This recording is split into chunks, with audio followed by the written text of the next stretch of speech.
Guarding the unity of God's people is a responsibility that Jehovah has given each one of us.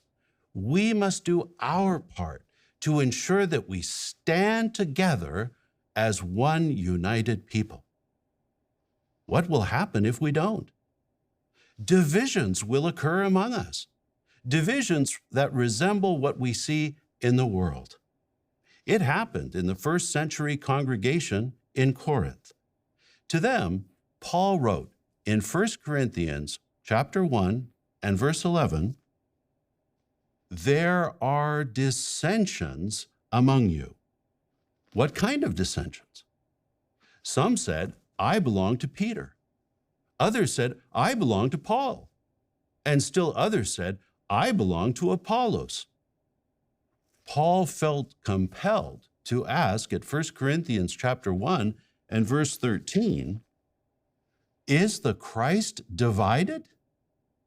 What a reproach on Jehovah's name and on true worship. By failing to guard their unity, those early disciples were making Christianity look like just another religion. Could something like that happen in a congregation today? It could happen if individuals cared more about their own personal preferences, conveniences, and opinions than they do about the unity of Jehovah's people. Isn't this interesting? It's all coming out in the wash now. So we're watching Mark Sanderson in the May 2022 JW Broadcasting episode give the talk Stand Together as One United People. It's clear, at least to me, that this man is terrified at the prospect of there being any division or any murmuring is another word they've used in the past. Any criticism or any dissension against the authority of him, frankly, and his colleagues. He's speaking as a governing body member. He's speaking as one of 8 people on the planet who think they have a direct line to God, essentially.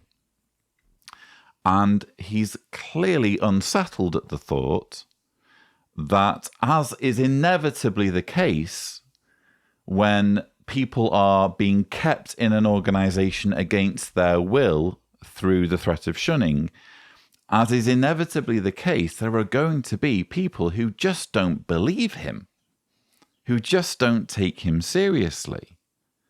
He must know this. He must know that not all professed Jehovah's Witnesses fall for what he has to say anymore. Some have woken up. I receive voicemails on this channel from elders who go to the Kingdom Hall meetings and who are, for whatever reason, in a position where they feel like they need to pretend. Well, not for whatever reason. The reason is that they feel they would lose their families if they voiced any differing opinion. And that brings us to what Mark Sanderson said toward the end there. It could happen if individuals cared more about their own personal preferences, conveniences, and opinions than they do about the unity of Jehovah's people. There you have it, plain as day. If you're one of Jehovah's Witnesses, you don't get to have your own personal preferences.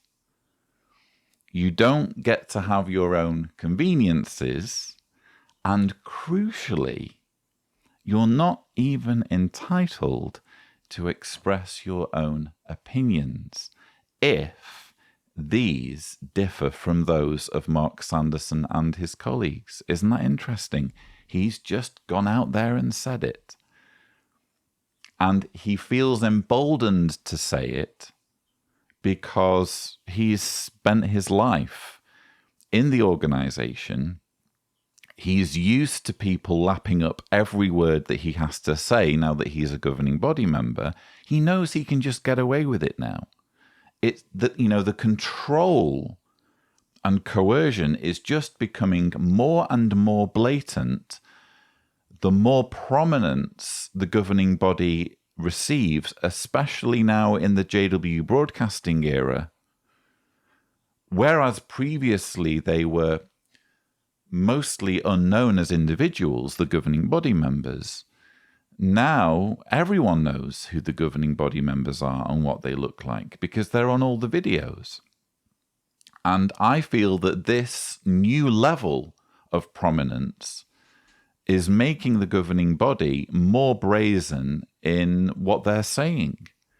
And what he's saying here is unmistakably authoritarian and totalitarian. As I've said many times, we're talking thought crime when we're telling people you don't get to have your own opinion.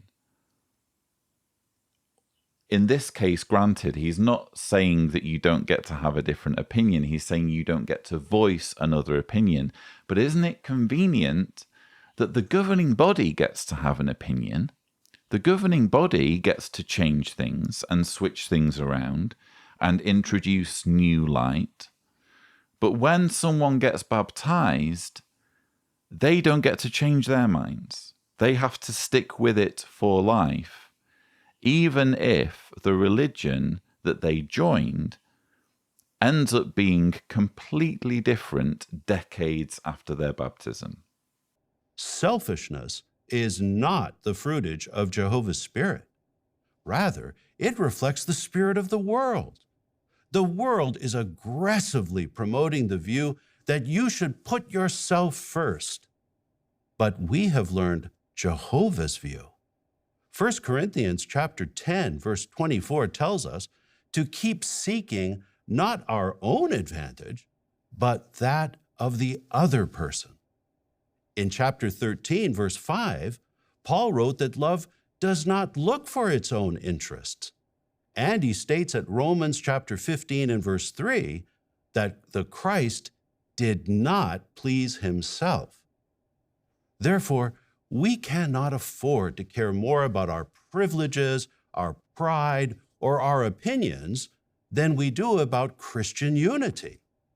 If we put our own wants first, then just like a man who leaves his wallet out in public for a thief to steal, we place the congregation's unity in plain view for Satan to snatch. And there is no doubt that the devil will seize the opportunity and the congregation will suffer.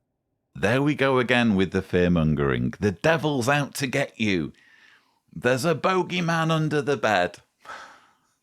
And he's going to do terrible, terrible things if you don't follow me, if you don't accept my authority. That's essentially the message here. And I find it incredibly hypocritical for Mark Sanderson to be talking about not putting your own prominence first, but caring about others, putting the needs of others first, when he is part of a religious leadership that is, as we speak, putting children in harm's way, neglecting the most vulnerable in his organization by perpetuating policies whereby sexual abuse isn't reported to the authorities.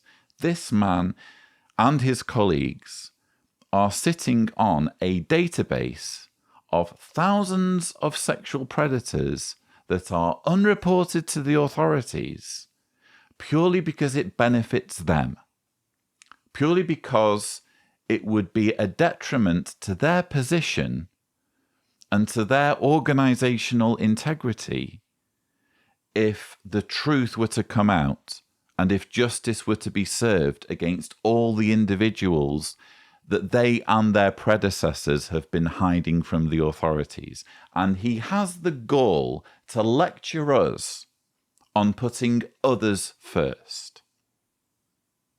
I'm incensed, viewers. I am incensed by what this man is saying. And isn't it telling that in the space of about a minute, he's said twice now, that Jehovah's Witnesses don't get to voice their own opinions if these differ from his. It could happen if individuals cared more about their own personal preferences, conveniences, and opinions than they do about the unity of Jehovah's people. Therefore, we cannot afford to care more about our privileges, our pride, or our opinions than we do about Christian unity. He is clearly bothered about people voicing opinions different to his, isn't he? For him to repeat the same thing again in the space of about a minute about Jehovah's Witnesses not being entitled to voice their own opinions if these create dissension, if these don't contribute towards unity, it must be something that is terrifying the governing body. They must be aware that there is dissension, that there are elders and Bethelites and people high up the chain who have seen through it, who have woken up. But because, again, they're being bullied into staying, because they are being threatened with shunning, if they walk out, they're having to pretend. And Mark Sanderson is the sort of man that doesn't mind people pretending so long as he gets to have his power. You just pretend if you must. Just keep it quiet. Keep your opinions to yourself. I'm the only one, or me and my colleagues are the only ones who get to voice our opinions and who get to interpret God's word.